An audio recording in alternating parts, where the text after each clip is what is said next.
안녕하십니까. JTBC 저녁 뉴스입니다. 정읍에서 중동호흡기 증후군 메르스 의심 환자 신고가 접수됐습니다. 이 환자는 아프리카에 머물다가 중동을 거쳐 입국한 것으로 나타났습니다. 보도에 송창용 기자입니다. 오늘 정오쯤 정읍시 보건소로 한 통의 전화가 걸려왔습니다. 전화를 건 20대 여성은 목이 아프고 기침을 하는 등 자신이 중동호흡기 증후군 메르스 증상이 있다고 말했습니다. 아프리카 알제리에 직장을 둔 이 여성은 넉 달 동안 알제리에 체류하다가 카타르 도하 공항을 거쳐 지난 23일 귀국했다고 덧붙였습니다. 예, 저도 얼핏 듣기로는 오전에 11시쯤 넘어서 왔다 갔습니다. 신고를 접수한 보건소와 전라북도는 이 여성이 정읍에서 광주로 이동한 것을 확인하고 광주광역시와 협의해 격리치료병원인 전남대병원으로 옮겼습니다. 이 여성이 메르스에 감염됐는지 여부는 4, 5일 뒤에 나올 예정입니다. 전라북도는 만약에 대비해 이 여성이 만난 가족 등 주변 사람들에 대한 정밀 역학조사를 벌이기로 했습니다. 혹시 있을 수 있는 그 비말 감염이 있을 수도 있기 때문에 그분들에 대해서 같이 동시에 입원을 시킬 그럴 생각을 가지고 있습니다. 이 여성이 메르스 감염 환자로 확인되면 국내 환자는 6명으로 늘어납니다. 그러나 비상 상황에 대한 전라북도의 대응은 아니했습니다.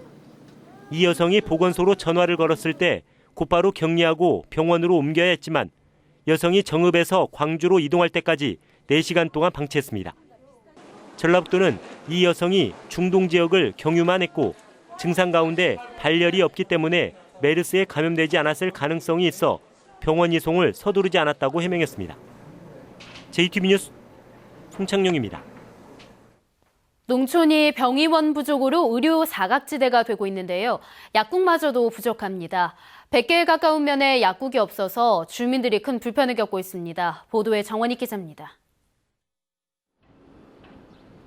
이 약국은 지난 26일 문을 닫았습니다. 이 면에서 처방전을 가져가면 약을 지어주는 유일한 약국이었습니다. 주민들은 이제 약을 지으려면 전주까지 나가야 합니다.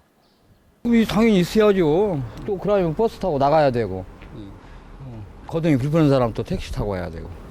상당히 약국 없으면 안 돼요, 여기. 임실군의 이 면은 약국이 없어 일반 의약품을 파는 약방이 대신하고 있습니다. 인근 3개 면에 약국이 한 곳도 없습니다. 그나마 이 약방도 몇 달 후면 문을 닫을 예정이지만 아무 대책이 없습니다.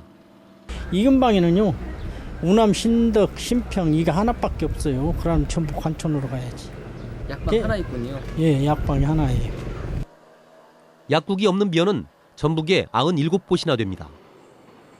자치단체는 약국이 없는 면을 의약분업 예외지역으로 지정해 보건지소에서 약을 조제해 공급하도록 하고 있습니다.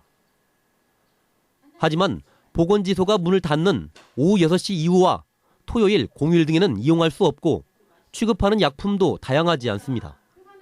일반 환자들은 이제 보통 그냥 약국 가서 일반 의약품을 구하는 약도 있잖아요. 그런 것들 이제 구하기가 좀 더 힘들겠죠. 여기서는 그 취급을 안 하니까. 농촌에서 병의원이 사라지기 때문에 약국도 설 자리가 계속 좁아져 의료 사각지대의 골이 더욱 깊어지고 있습니다. JTB 뉴스 정원익입니다.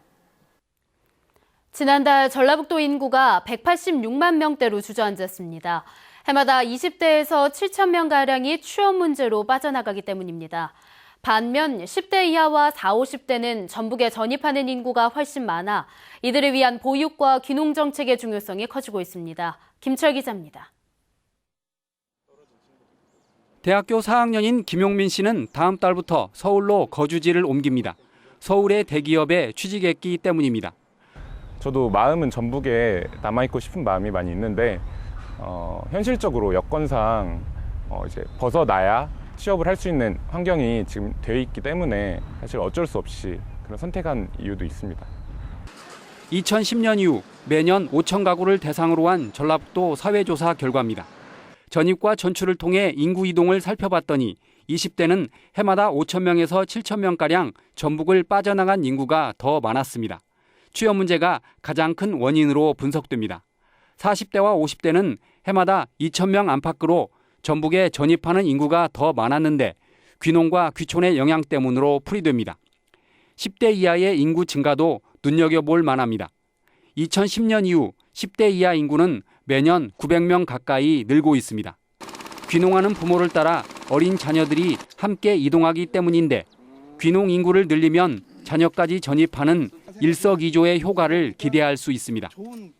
올 들어 전북의 인구는 187만 명이 붕괴돼 186만 9천 명으로 줄었습니다. 전라북도는 이에 따라 시군과 함께 인구 늘리기 대책을 추진하고 있습니다.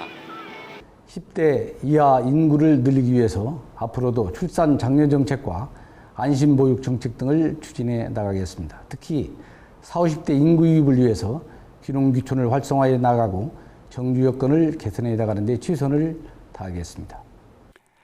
전라북도 인구는 지난 2000년에 처음으로 199만 명대로 떨어진 뒤 2009년에 185만 명대로 최저치를 보였다가 2011년에 187만여 명으로 늘었지만 올해 186만 명대로 주저앉았습니다.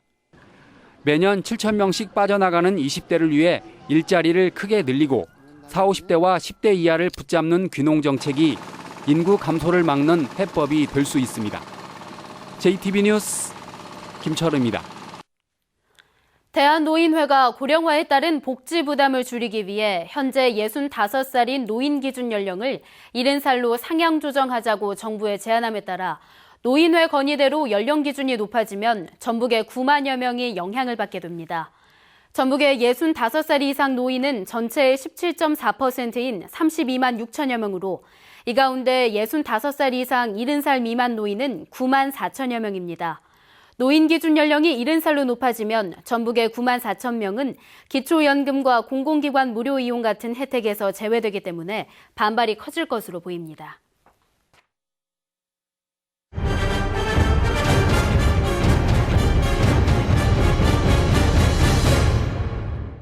완주군이 땅 주인의 허락 없이 사유지에 농로를 만들었습니다.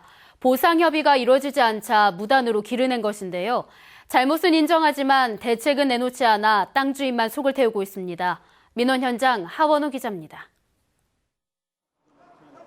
야산 옆으로 승용차 한 대가 지날 만한 길이 생겼습니다. 얼마 전 완주군이 소하천 정비공사를 하면서 만든 농로입니다.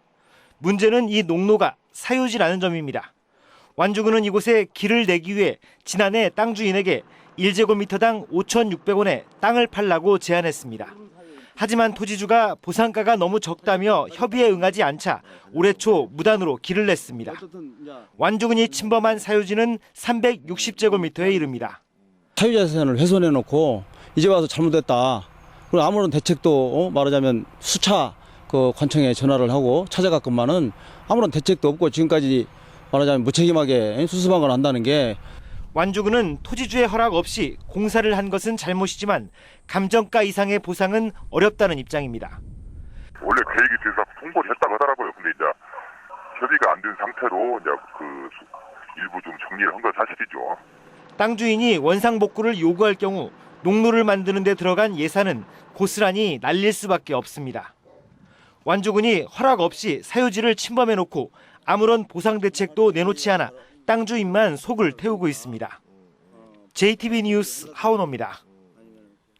장수경찰서는 상습적으로 차량과 오토바이를 훔치고 상가를 턴 혐의로 18살 이모군 등 10대 5명을 불구속 입건했습니다.